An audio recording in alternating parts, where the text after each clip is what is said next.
mendorong kita untuk menghafal dan memerintahkan kita untuk menghafal. Sami itu Syekhona Ibnu Utsaimin, aku pernah mendengar Syekh kami, guru kami yaitu ya, Syekh Saleh Muhammad bin Saleh Utsaimin, ya berkata, hafidna qalilan wa qara'na katsiran. Fantafa'na bima hafidna aksara min tifa'ina bima qara'na.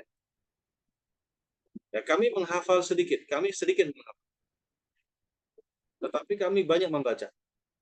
Kami sedikit menghafal dan membacanya banyak. Ya. Dan apa-apa yang kami hafal itu lebih banyak manfaatnya dibandingkan apa-apa yang kami baca. Ini menunjukkan pentingnya ya hafalan, ya menghafal. Bahkan ya, Syekh Utsaimin sendiri mengatakan demikian, yaitu apa yang kita hafal itu lebih besar manfaatnya dibandingkan apa yang kita baca.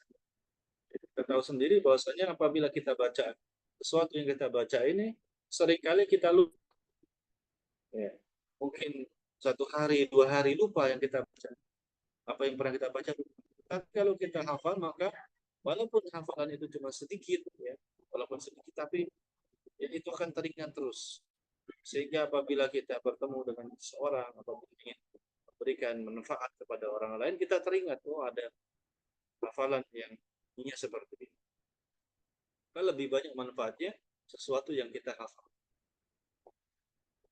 Kemudian kata mu'alif, wabil mudzakarati tadumu hayatul ilmi fin nafsi. Dan dengan bermudzakarah, dengan berdiskusi sesama penuntut ilmu, itu akan membangkitkan atau mengokohkan ya kehidupan ilmu di dalam jiwa, atau membuat ilmu itu menjadi lebih hidup, ya. menjadi hidup ilmu tersebut. Wa yaqwa ta'alluqu biha, dan akan memperkuat keterikatan kita kepada ilmu tersebut. Kita akan semakin terikat dengan ilmu, akan semakin cinta kepada ilmu, akan semakin menghormati ilmu. Ya. Wal muradu bil mudzakarah mudarasatul aqran. Yang dimaksud dengan diskusi itu adalah saling belajar bersama teman-teman sesama penuntut ilmu. Sama-sama teman penuntut ilmu. Ya. Maka pada zaman dahulu ya ada yang ya kita kenal dengan ya pernah ada satu mazhab ya, yang terkenal yaitu mazhab Imam Al-Auza'i. Mazhab Al-Imam Al-Auza'i ini dulu terkenal ya, mazhab ini ya di Syam. Terkenal mazhab ini di Syam.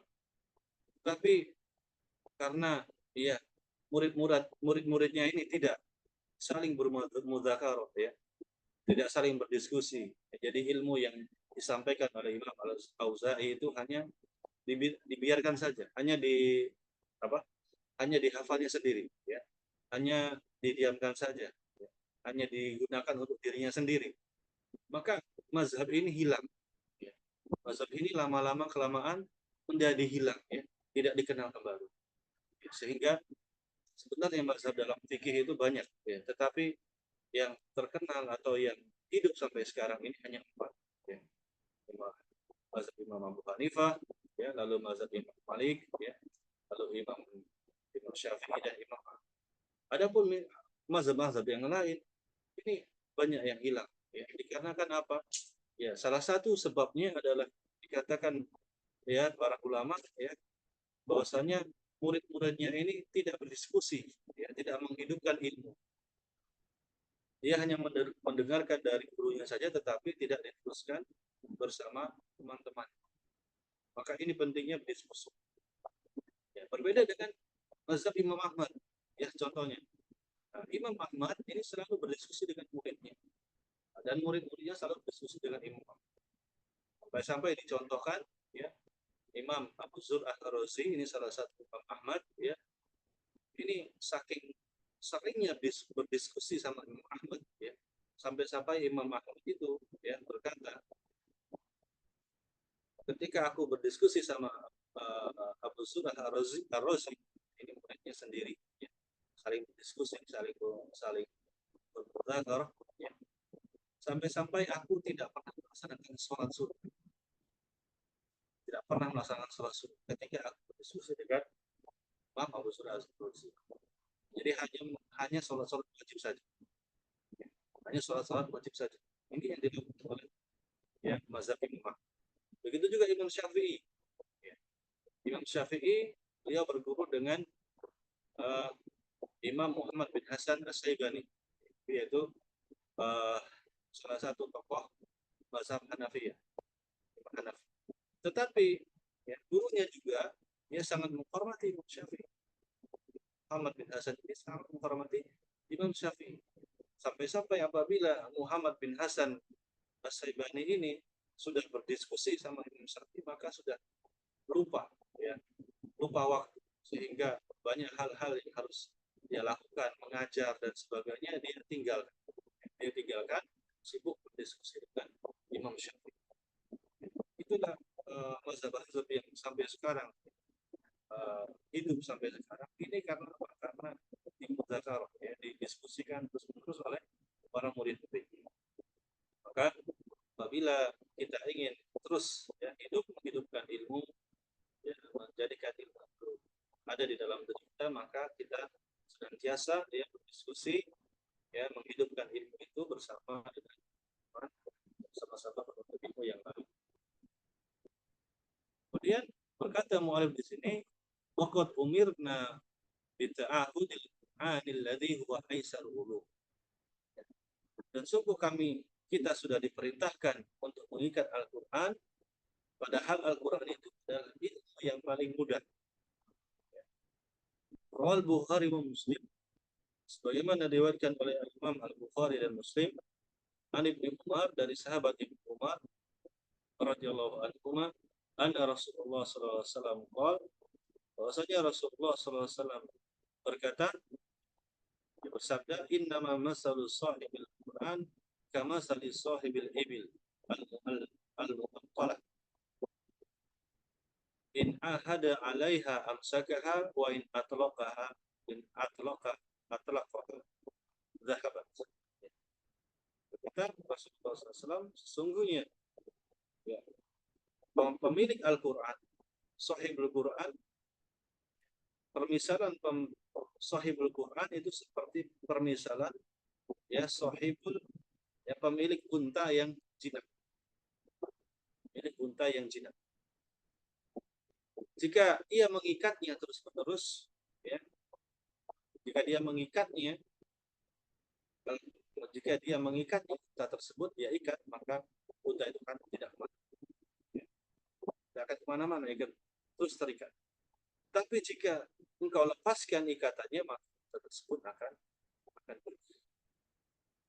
Maka ini permisalan Al-Quran. Apabila Al-Quran ini terus kita ulang-ulangi, ya, terus kita ikat, maka Al-Quran tersebut tidak akan pergi, ya, tidak akan hilang. Tetapi apabila kita lepaskan, kita tinggalkan, maka Al-Quran tersebut akan hilang dari jiwa kita. Qala Ibnu Abdul Bar di kitabih At-Tamhid, berkata Ibnu Abdul Bar di dalam kitabnya At-Tamhid, indah hadal hadis, ya, tentang hadis ini, wa idza kana al-Qur'anul muyassaru lidzikri kal ibil mu'aqqalah man ta'ahadaha amsakaha fa kaifa bisair. Dan apabila Al-Quran yang sudah dimudahkan oleh Allah untuk diingat, sebagaimana Allah berfirman, ya, fahal min mudzakir, ya, bagaimana Al-Quran itu, ya, siapa yang walaqad yassarna Al-Quran, semakna dengan itu, ya, Al-Quran itu dipermudah untuk dihafal. Fahal min mudzakir, bagi siapa yang mau menghafal Al-Quran, siapa yang mau mengingat Al-Quran. Al-Quran saja sesuatu yang sudah dimudahkan untuk dihafal, yaitu diibaratkan dengan unta yang jinak, ya. Maka barang siapa yang mengikat Al-Quran, maka tidak akan lepas Al-Quran tersebut. Maka bagaimana lagi dengan ilmu-ilmu yang lain. Jadi Al-Quran saja yang mudah itu harus terus diikat, Ya apalagi ilmu-ilmu yang lain yang tidak dijanjikan oleh Allah, yaitu dipermudah ilmu tersebut. Sehingga perlu untuk diulang-ulang, dihafal, terus dimudzakarah, didiskusikan, terus ditanyakan kepada ahli. Wa bisu'ali anil ilmi tuftatahu khazainu. Kemudian yang ketiga, dengan bertanya kepada ahli ilmu tentang ilmu tersebut, maka akan terbuka pembendaharaan ilmu. Ini proses yang ketiga. Setelah menghafal, terus diskusi, kemudian bertanya tentang ilmu tersebut. Fahusnul mas'alati, dan baiknya dalam bertanya, itu merupakan separuh dari ilmu.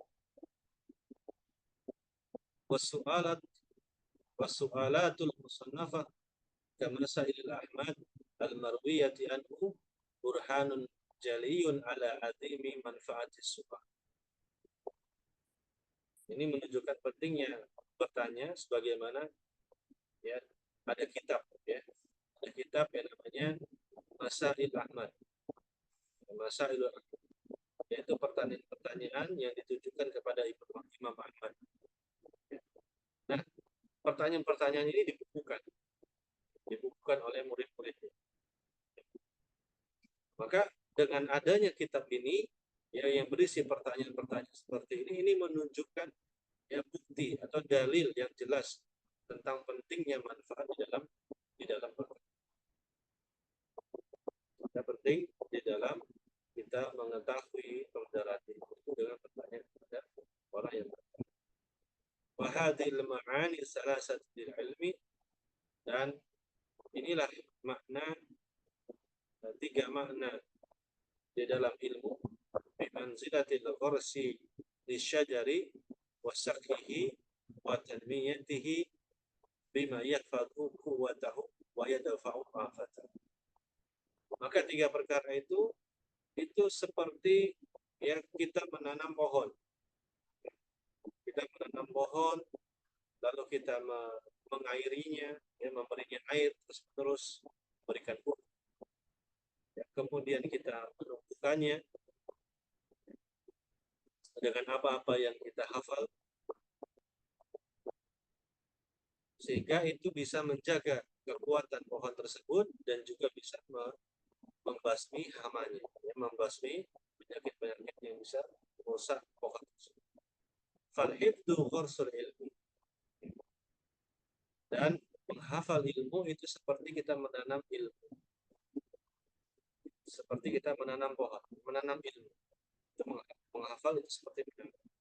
Kemudian wal mudzakaratu saqiyah, ketika kita berdiskusi dengan teman kita sesama penuntut ilmu, itu seperti kita menyirami tanaman. Sedangkan wasu'alu anhu tanmiyatuhu, sedangkan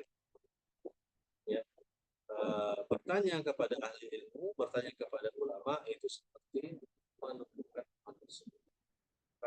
Pohon tersebut kan,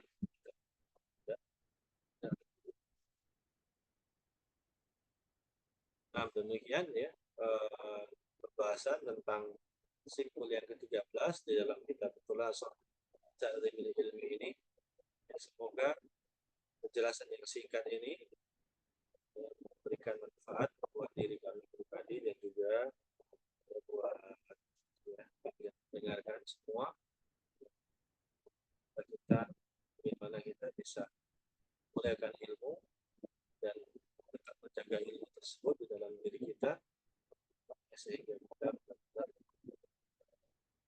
dalam hidup ini bisa memberikan manfaat baik dari diri kita buat diri kita. Ya, demikian saja yang bisa disampaikan pada kesempatan kali ini. Ya, kita tutup ini dengan tulis. Ya,